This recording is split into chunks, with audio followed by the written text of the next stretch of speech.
Rachid était un homme ambitieux. À 32 ans, il dirigeait sa propre entreprise, avait une famille et semblait réussir sa vie. Mais un jour, tout bascula. Une crise financière inattendue détruisit son entreprise, ses dettes s'accumulèrent et il perdit la maison familiale. La vie qu'il croyait sous contrôle venait de lui rappeler brutalement qu'elle pouvait être impitoyable.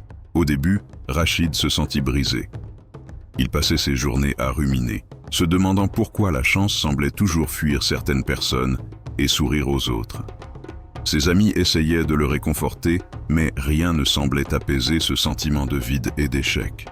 Chaque nuit, il se couchait avec cette phrase qui tournait en boucle dans sa tête.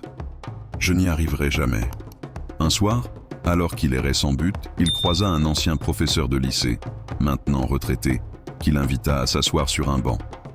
Le professeur lui posa une simple question. « Rachid, qu'est-ce que tu es prêt à faire pour te relever ?» Rachid n'avait pas de réponse immédiate. Il voulait que tout redevienne comme avant. Mais la vérité était que rien ne pourrait annuler la catastrophe. Le professeur poursuivit. « Tu ne peux pas changer le passé, mais tu peux décider comment réagir au présent. Certains s'effondrent, d'autres se recroquevillent sur eux-mêmes. D'autres encore utilisent ce chaos pour se reconstruire plus fort. » Cette phrase resta gravée dans l'esprit de Rachid. Il réalisa que l'échec n'était pas une fin en soi, mais un signal. Il devait apprendre, s'adapter et aller plus loin que jamais. Il commença par se former à nouveau, à comprendre ce qu'il avait raté dans la gestion de son entreprise. Il lut des livres, suivit des formations en ligne, rencontra des mentors et écouta leurs conseils. Chaque journée était une lutte contre ses anciens automatismes et sa peur de l'échec. Petit à petit, Rachid retrouva confiance. Il lança une nouvelle entreprise, plus petite mais plus solide.